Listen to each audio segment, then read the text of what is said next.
Hey guys, Card Gamers Guild here. So today I'm going to do something the other way around. Instead of doing the deck tag videos first, I'm going to do the deck's logic video. So today's video we'll talk about Sunlight Goddess Yatagarasu.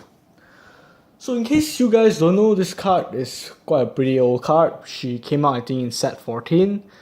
So she's a pretty old card, so I actually kind of like her effect because her Limit Break 4 ability is Soul Blast 9, draw 2 cards, stand 2 of your rear guards. And the second ability is when she's attacked, you may choose one of your guardians and put it into your soul.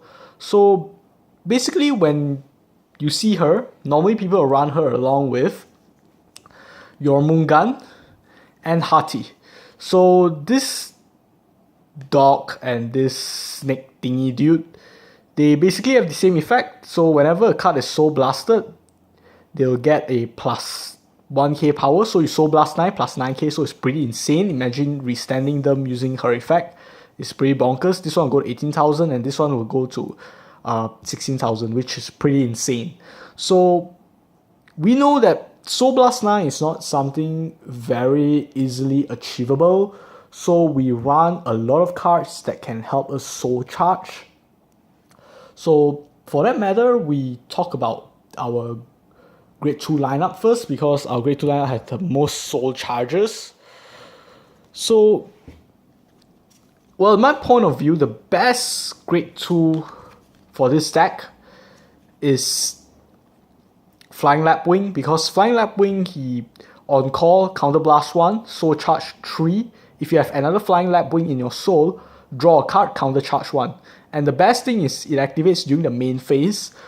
Why is this important? It's important because most of our strikes, especially our first strikes, their ability occurs during the main phase. Take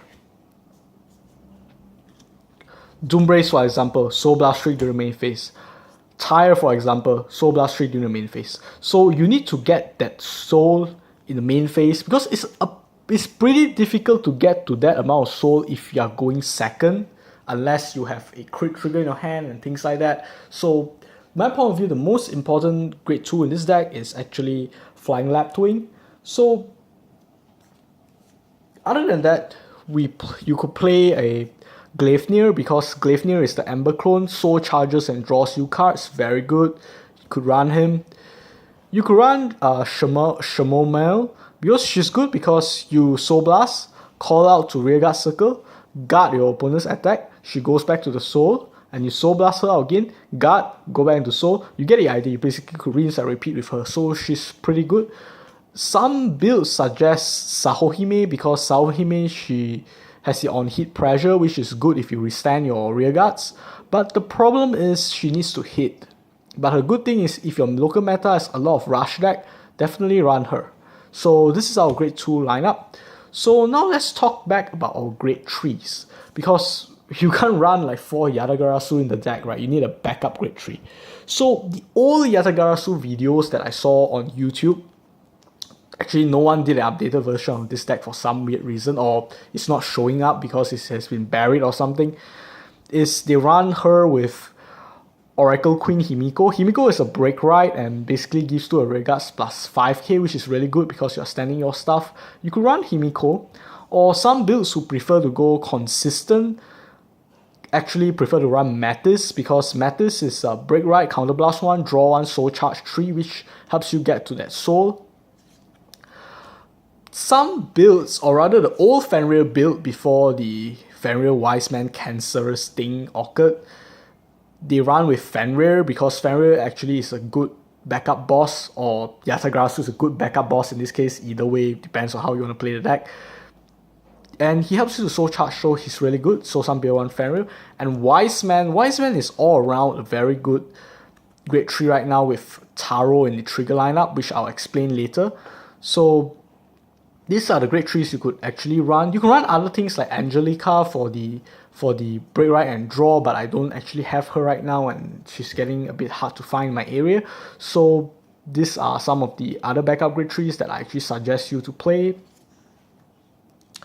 As for our grade 1 lineup, we will talk about our Limit Break enabler because, come on, Yatagarasu is a Limit Break card and having a Limit Break Enabler in your deck is always a good thing, so you might consider running the Limit Break Enabler. You could run Claymore Harry, because Claymore Harry helps you to counter charge, but this one depends on how you play, because if you can get Flying Lapwing skill to go off, the counter blast shouldn't be that heavy, so you might or might not need to run him. This actually depends, but he's all around a very good card because number one, he prevents deck out, number two, he helps you to counter charge. And we have Wish of Frogs Melissa. Melissa is the Grade 1 version of Shamomel. Basically, she fixes your columns and stuff. If you get too much of Grade 1s in the soul and you need a booster, you could call her out. So normally, the Grade 1 slot is, the remainder Grade 1 slot is normally contended by one of these three cards. It depends on the player. So all three of them are very, very, very good card. But it depends on the player, see how you want to play. Now, before I actually forget, I forgot, I'm sorry. Grade 2 lineup, some people suggest Kotonoha, but personally I don't like Kotonoha in this build because you don't soul charge as much as in Fenrir unless you're playing the Fenrir archetype of this. If not, Kotonoha is not actually the recommended. Medusa is a good card in this deck because you are resending your stuff, but the problem with Medusa is you need the Soul Blast, which this deck might actually quite often, this deck actually couldn't get to like over 10 souls because you keep on soul blasting for a lot of effects. So Medusa is a bit of a problem. Then we'll talk about our grade zeros. Grade zeros, first up we talk about Lading. Our starter, actually it's a no-brainer because Lading is just all around a very, very, very good card. So definitely gonna run Lading. He's one of the best starters for Genesis, if not the best, because he fixes your columns and stuff. And this is the most important trigger that you have to run this deck, the Dreaming Dragon Stand trigger. Basically, he reshuffles your drop zone back into your deck, and if you reshuffle 10 or more cards back, you get to draw a card, so it prevents you to deck out. If the game's getting bad for you, you could play the control game and hope your opponent runs out cards and you win using that method.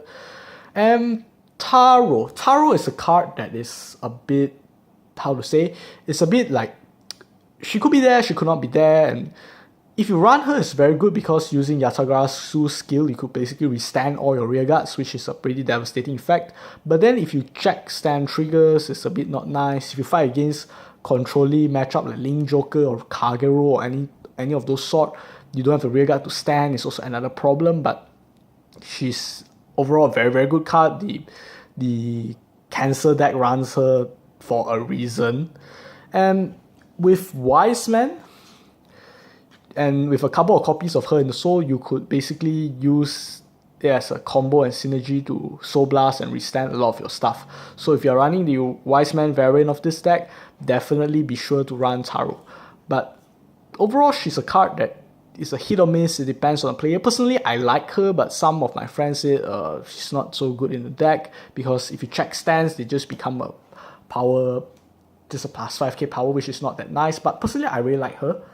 Then this trigger is also pretty important. She's our critical trigger. I think her name is Kukurihime. So she's in because, like what I said, a lot of your strikes need Soul Blast during the main phase, so Gleipnir and stuff, it doesn't work.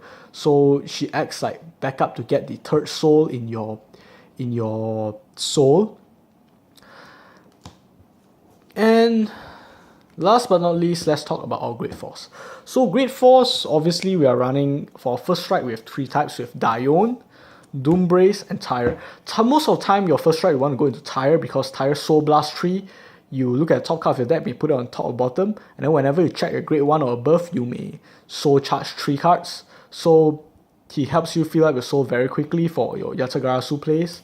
And Doombrace is just a card that everyone knows, basically plus power, which is a very good thing because it's plus 5k and Soul Blast 3.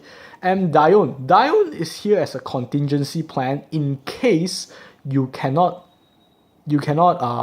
get your 3 souls. Either you can't draw into your you didn't go first, you can't draw into your Lapwings, you can't draw into your Kukurihime, you will need to strike her, soul charge with the Sleipnir first, and then hope that she hits. She's not such a good card, she's just there as a contingency plan.